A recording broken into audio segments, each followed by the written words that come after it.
Эфирибизning яңалыклар чыгарылышы дәвам итә. Студияда Алина Хисматуллина, хәерле кич. Шәһәр советы утырышында халык тарафынан ризасызлык тудырган проектларны хупладылар. Төзүчеләр шәһәрдәшләр белән уртак телдә ничек тапты, Гүзәл Шихапова ачыклады. Шәһәр мэры башкарма комитеты җитәкчесе Ринат Абдуллин белән туганмы? Наил Махдиев әлеге сорауга ачыклык кертте. Безнең театрыбыз инде әлбәттә бу олы вакыйгадан читтә кала алмый. Берничек тә Мостай Кәримнең 100 еллык юбилее уңайыннан Ачалы театрында премьера. Быел шәһәрдә мәхәббәт аллеясы һәм медицина скверы барлыкка киләчәк. Шәһәр советы утырышында архитекторлар 6 проект карадылар. Шуларның 5-се хупланды. Алар арасында 47-нче комплекста урнашкан бинага өстәмә корылма, ресторан, тантаналар сарае янында аллея. Совет әгъзалары хупласын өчен эшмәкәрләргә нинди алымнар кулланырга туры килде? Гүзәл Шихапова ачыклады. Оешма исеме начар күренү аркасында эшмәкәр акча югалта. Нәкъ шул сәбәпле 47-нче комплекстагы бинаны бераз алга чыгарырга телиләр. Әмма бу очракта җәяүлеләр һәм машина йөртүчеләр өчен җайсыз булачак дип саный кайбер депутатлар. Это муравейник, там ходить негде. Что у нас в городе как центр Парижа, что ли?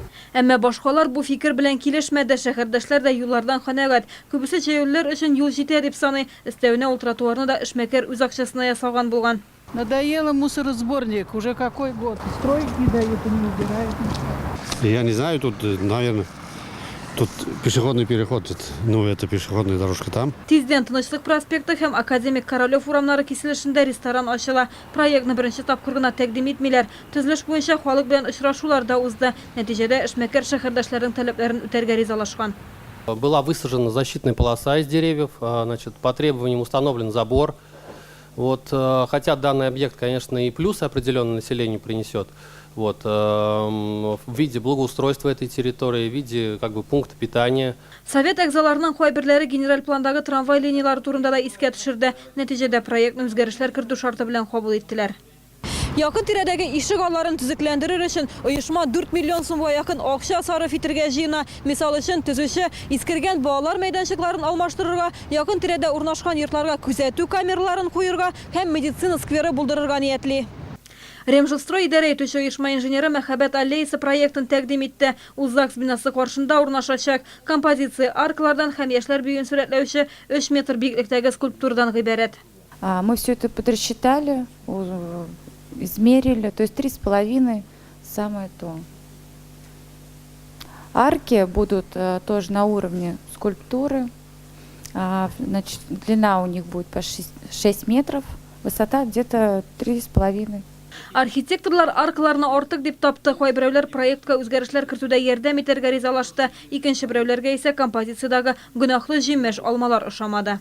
По собственной инициативе взялись. У кого идеи в голове болтались, ничего не сделали. А люди даже макет сделали. Это надо приветствовать. Да, может быть несовершенство, может быть, да, его по ходу дела подработают, проект делать. Конечно. А то яблоко обгрызок, то еще что-то. Инициатив төркем инде игәнәчеләр дә скульпторларда тапкан аллеяны 8 июльгә кадәр гаилә, мәхәббәт һәм тугрылык көненә өлгертергә телиләр. Гүзәл Шихапова, Ленар Султанов, Сергей Вильданов, яңалыклар. Шул укытучыларның хезмәт хакларын арттырачаклар, яшь белгечләр исә мэр премиясе өчен көч сынашачак. Бүген шәһәр советы утырышында узган ел бюджетына нәтиҗәләр ясадылар. Агымдагы елның төп финанс документына үзгәрешләр керттеләр. Узган елда бюджетта керемнәр чыгымнардан күбрәк булды. Калган акчаларны 10 балалар бакчасын төзекләндерүгә, 49-нчы мәхәлләдә мәктәпкәчә белем бирү учреждениесен ачуга, чаңгы базасы төзелешенә һәм башкага тотарга карар кылдылар. Агымдагы ел бюджеты дефицит белән төзелгән, шуңа да карамастан керәсе акчаларга өметләнеп укытучылар хезмәт хакларын 3%-ка арттырачаклар. Китапханәчеләр һәм мәдәният хезмәткәрләре исә хезмәт хакын 28%-ка күбрәк алачак. Шәһәр советы утырышында юллар торышы турында сөзе булды. Депутат Владимир Васев Шамил Усманов урамына зарланды. Халык су агу системасы көйләнмәгән дип саный. Бүгенге һава температурасының тотрыклы булмавын исәпкә алсак, көндез кар эри, кичен яңадан туңдыра. Бу ел өслегенең бозылуына китерә. Бу хәл ясалма киртәләр янында аеруча күзгә ташлана. возле них скапливается вода, ночью она замерзает, и по 20 метров в каждую сторону от этого лежачего полицейского дорога разбита полностью до бетона. Это все могут увидеть воочию. Надеюсь, экспертная оценка, как по другим вопросам, требуется, здесь не нужна, достаточно просто проехать. Шәһәр советы утырышына Наил Мәгдиевнең туган тумачаларын барладылар. Депутат Рамил Вагызов социаль челтәрдә басылган язмаларга нигезләнеп, башкарма комитеты җитәкчесе Ренат Абдуллин белән мэр арасында туганлык җепләре бар дип шикләнүен белдерде. Наил Мәгдиевнең иптәше исә кыз чакта Абдуллин фамилиясын йөрткән, әмма шәһәр җитәкчесе моны очраклылык кына дип аңлатты. Скажу еще больше. Моя мама тоже по фамилии Абдуллина. Это так, для писателей, чтобы дальше писали. Поэтому случилось так, как случилось. Отец женился на девушке по фамилии Абдуллина, это моя мама. И я волею судьбы женился на девушке, у которой тоже девичья фамилия Абдуллина. Но фамилия Абдуллина, по-моему, среди татар такая же, как фамилия Иванов среди русских. Татар драма театрында премьера спектаклен әзерләнәләр. Иртәгә актерлар Мостай Кәрим әсәре буенча язылган Ай тотылган төндә спектаклен куячаклар. Вакыйга исә 17нче гасырда башкорт нәселендә бара. Шуңа күрә рәссамнарга костюмнар үстендә озак эшләргә туры килгән. Шулай каршылыйлар моны ирне бар өстемне алыштыр. Чыннан да нинди күлмәгемне кием икәнен кием. Үзеңә ошаганың ки. Юлмырза белән кавышкан көнне кигән күлмәгемне кисәм ничек булыр? Гаиләдә уртанчы малай Юлмырзаның сугыштан кайтканын көтәләр, әмма аның урынына хәрбиләр кабер туфрагын гына кайтара. Борынгы башкорт йоласы буенча киленгә гаиләдәге икенче малай өйләнергә тиеш. Ул вакытта әзгенә тоталитаризм булган, әзгенә түгел инде гомумән булган. Шуңа күрә әти-әниенең сүзеннән чыкмыйча гына аксакалларның кушулары буенча бөтен нәрсәне эшләргә кирәк. Әмма Зөбәрҗәт белән Ак егетнең әлеге кануннарга буйсынасы килми. Спектакльдә яшьләрнең үз мәхәббәтләре өчен көрәше күрсәтелә. Актерлар белдерүенчә, рольгә кереп, образларның хис-кичерешләрен тамашачыга җиткерү җиңел бирелмәгән. Мин бу спектакльдә Дивана образын башкарам. Дивана инде режиссер да шулай Фаил Ибрагимов шулай та Дивана образына керү бик катлаулы. Моның өчен күп көч куелырга тиеш. Әлбәттә, беренче вакытта бик авыр иде. Актерларга гына түгел, режиссерларга, рәссамнарга һәм хәтта тегүчеләргә дә күп көч куярга туры килгән. Тарих битләреннән 17нче гасыр көнкүрешен өйрәнгәннәр, киемнәр дә туры килсен өчен махсус тектергәннәр. Мисал өчен аяк киемнәренә генә 80 мең сум акча сарыф иткәннәр. Бик күп кенә костюмнар, аяк киемнәре, баш киемнәре, алар инде тарихка кирип, тарих аркылы актарып чыгарып шулай эшләнгән әйберләр. Күбесе аларның Казанда эшләнде, баш киемнәре, аяк киемнәре Казанда тегелде. Үзебезнең шәһәребездә бик күп кенә костюмнар тегелде. Киемнәр байларча булса, әсәрнең эчтәлеге дә ким түгел. Чаллы татар драма театры иртәгә 19 сәгатьтә тамашачыларны премьера спектакленә көтеп кала. Гүзәл Шихапова, Сергей Вильданов, Яңалыклар.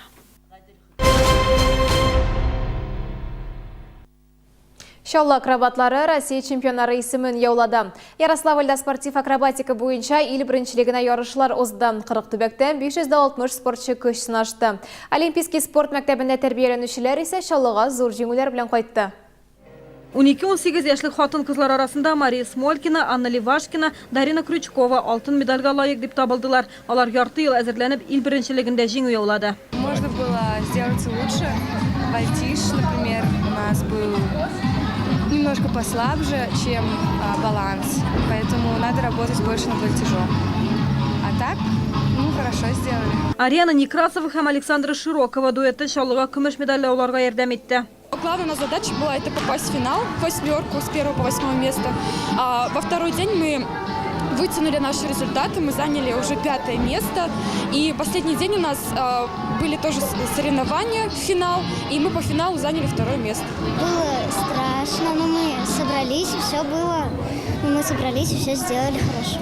Россия беренчелегендә шәһәрдәшләр төрле дәрәҗәдәге 9 медаль җиңде. Шуларның 4-се алтын. Тренерлар бу җиңүне югары бәяли. В финале мы показывали самую сложную программу из всех финалистов. То есть у нас были определенные бонусы, надбавки в полбалла. Никто из составов эти бонусы не делал, кроме нашей женской тройки. Поэтому мы очень гордимся выступлением наших спортсменов.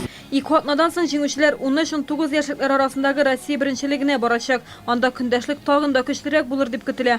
Гүзәл Шихапова, Константин Величко, Сергей Данов, Яңалыклар. Бу сезгә ишеткерәсе соңгы мәгълүматыбыз иде. Мин Алина Хисматуллина сезнең белән сау булашам, исән-имин булыгыз.